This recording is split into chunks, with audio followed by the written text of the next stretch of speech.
Today what I'm going to discuss with you is exit strategies. When one buys a piece of property, they're basically going in the front door. When they sell a piece of property, they're basically going out the back door. So we need to know where the back door is when we go in the front door. So those are called exit strategies. So I'm going to discuss 4 types of exit strategies with you today. There's a lot more exit strategies than this, but I'm just going to talk about 4 main ones. Okay, the first one I'm going to talk about right here is flippers. What are flippers? Flippers are properties that you either can fix up and sell immediately, or you don't even have to fix them up. Sometimes you can just buy them and resell them immediately for a higher price. That's what a flipper is.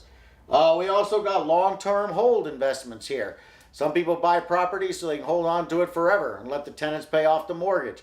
That's a very good strategy if you want to get rich. Okay, another thing is the 1031 exchanges over here.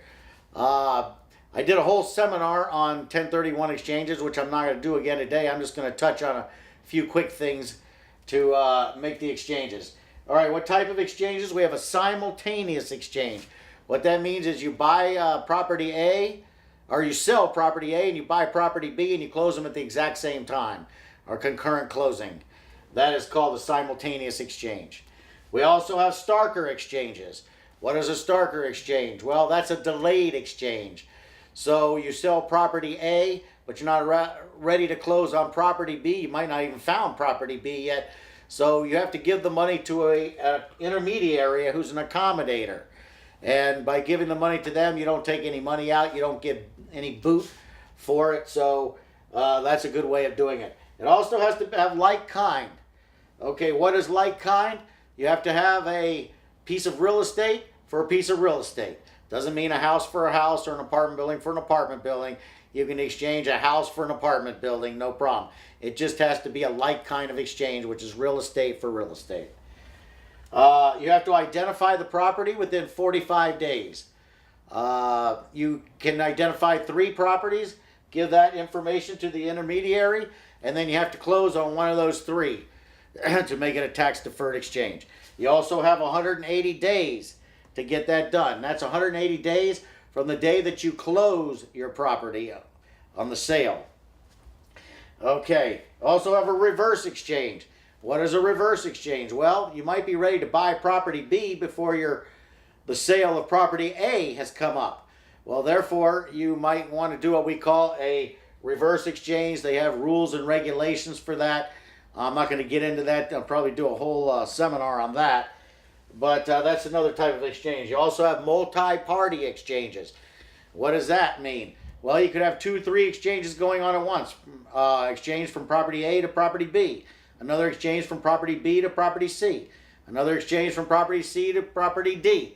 Might be 3 different parties in the exchange. Might be just your exchange. I'm not sure. So that's called a multi-party exchange. Okay, that's enough on the 1031 exchanges now. We're going to come over here to the condo conversions. Since we're talking about commercial properties and apartment buildings, we're going to discuss condos. You can have an office condo or you can have a residential condo. In this case, the owners of the condos hold title to the unit only. They don't hold title to the land at all, just the unit that you're in. Second thing is, you have to share title with the common areas. What are common areas?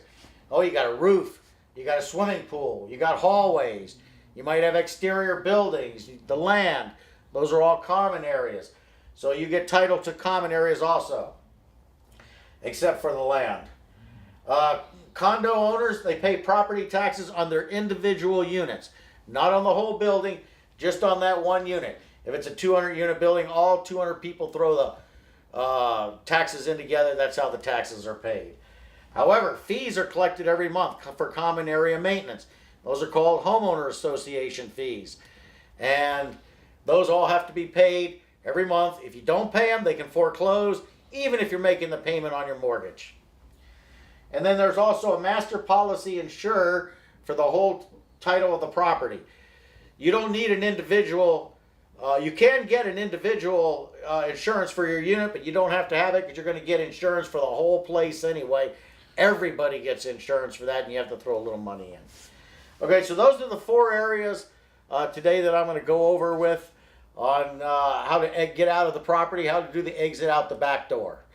If you need any more information, You can always go up to our youtube.com, hashtag Floyd Loans. Make sure you put the hashtag in there. That's very important. Facebook at Floyd Loans. You got Twitter at Floyd Loans. And then you got Floyd at woodrumfinancial.com.